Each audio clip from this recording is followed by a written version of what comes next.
Main dans la main, la Côte d'Ivoire et le Mali poursuivent pour la 11e année consécutive leur lutte contre le trafic des enfants entre les deux pays. C'est le sens de la cérémonie d'ouverture de la 4e rencontre de suivi de l'accord de coopération pour la lutte contre la traite transfrontalière des enfants, signé en 2000 entre les deux États et qui a eu lieu ce samedi 29 octobre 2011 à l'hôtel Tiama dans le centre d'Abidjan. Organisée à l'initiative du ministère de la Famille, de la Femme et de l'Enfant de la Côte d'Ivoire, cette cérémonie qui réunissait les principaux acteurs impliqués dans la lutte contre ce fléau a démarré sous le coup de 9h30 avec une série d'allocutions permettant aux participants d'entrer de plein pied dans les travaux. Après M.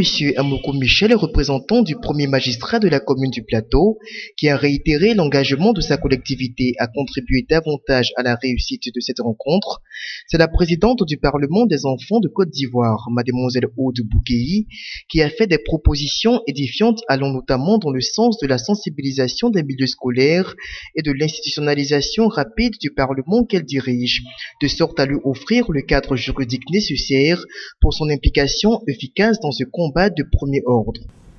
Les chefs d'établissement scolaire peuvent inclure dans le programme d'activité de leur établissement scolaire des campagnes de sensibilisation sur des notions de prévention de l'exploitation des enfants.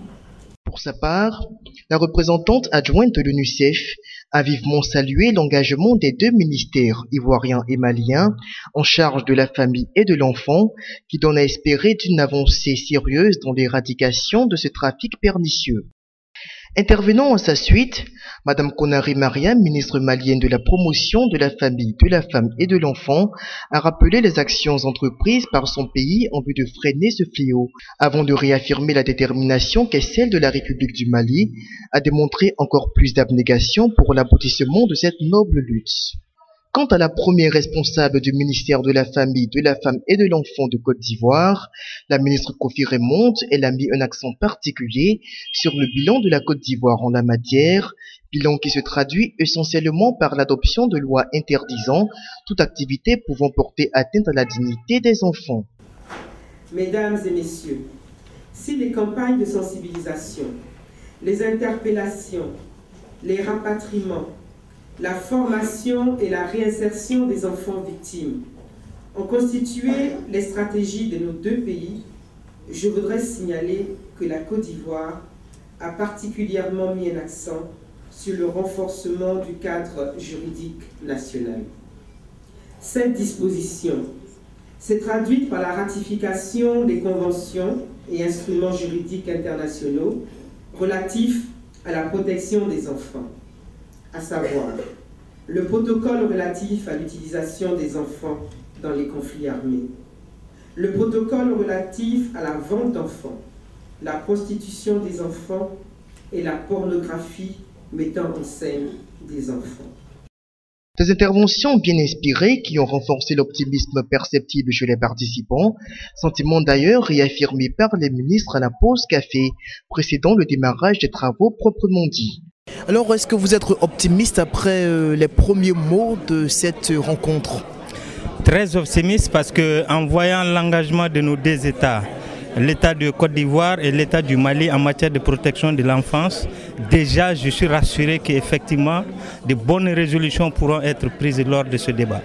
Seulement c'est la 4e rencontre, on peut se dire qu'il y a un manque de concret dans le suivi, puisque jusqu'à présent le trafic continue. Est-ce que vous avez foi que de toute façon cette fois-ci est vraiment la bonne? Nous avons foi effectivement parce que la 3e c'était à Bamako et cette fois-ci la 4e c'est en Côte d'Ivoire. Et je suis très rassuré que nos deux pays vont pouvoir trouver le bon chemin pour aller effectivement vers l'éradication de ces dispositifs de traite des enfants au niveau de notre sous-région Afrique de l'Ouest. Je suis très persuadé. Alors, est-ce que vous êtes certain que la rencontre qui nous réunit ici aujourd'hui va porter des fruits concrets sur le terrain? Évidemment, parce que la question de la traite des enfants est une question très récurrente. Et la meilleure façon d'éradiquer cette traite, c'est que les pays travaillent en symbiose, qu'il y ait une collaboration. Parce que s'il n'y a pas de collaboration, nous ne pouvons pas arriver à régler à l'entièreté de la question de la traite dans la sous-région. Vous croyez qu'avec l'évolution des choses, on peut s'attendre à ce que d'ici quelques années, les résultats soient tout à fait concrets sur le terrain et qu'il n'y ait plus de trafic des enfants dans nos sous-régions ouest-africaines? Bon, et c'est une lutte de longue haleine parce que la question fondamentale de la traite des enfants, c'est la question de la pauvreté et de l'ignorance de la population, pensant que le meilleur se trouve de l'autre côté. Or, toutes ces personnes qui, de façon malveillante, récupèrent ces enfants et qui les soumettent à des travaux ou à des activités qui ne prennent pas en compte la protection de ces enfants-là, visent un seul intérêt, c'est d'avoir des ressources. Donc si les parents comprennent que l'important, c'est la prise en charge de leurs enfants, c'est la scolarisation de leurs enfants, il n'y a pas de raison que nous n'arrivions pas à résorber la question de la traite dans la sous-région.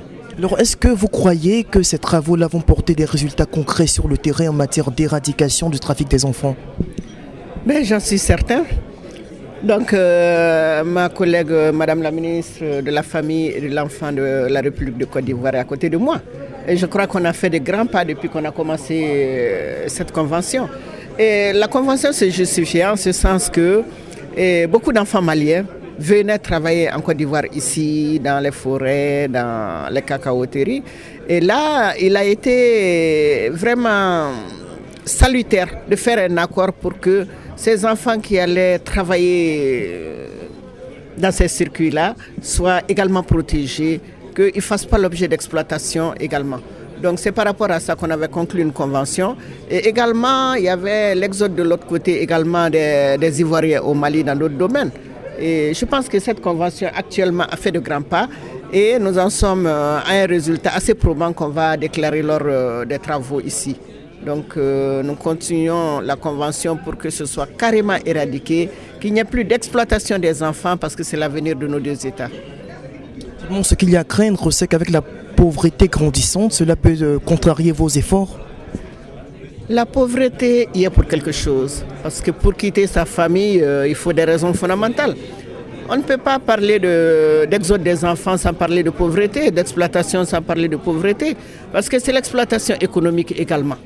Et je peux dire que nos deux États sont engagés. Le président de la République du Mali et le président de la République de Côte d'Ivoire sont vraiment engagés pour l'éradication de ce phénomène. Et l'engagement des marraines, qui sont les deux premières dames également, ne fait pas défaut parce que c'est elles qui vont présider l'activité aujourd'hui. Ça prouve leur engagement. D'après la création de leur fondation, il y a la Fondation pour l'enfance pour la présidente, la première dame du Mali, et la création de Children of Africa pour la première dame de la République de Côte d'Ivoire.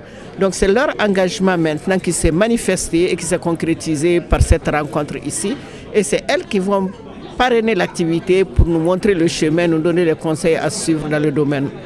Alors, est-ce que vous croyez que votre voix porte dans ce combat dans lequel vous vous engagez aujourd'hui? Oui, je pense bien, puisque les enfants victimes de trafic et l'exploitation ici en Côte d'Ivoire ne peuvent pas, comme le dit, ne peut pas abolir de bonnes choses pour les enfants. Parce que les enfants sont nés pour être l'avenir, pour travailler d'abord, être l'avenir de notre pays, pour subvenir aux besoins de notre pays, à nos familles. Puisque les enfants sont l'avenir du monde entier et donc il faudrait protéger les enfants. Voilà. Mais ce qui est à regretter quelque part, c'est que le Parlement des enfants existe, c'est vrai, mais il est très peu vu sur le terrain. On se dit peut-être que les actions que vous menez ne sont pas forcément très efficaces.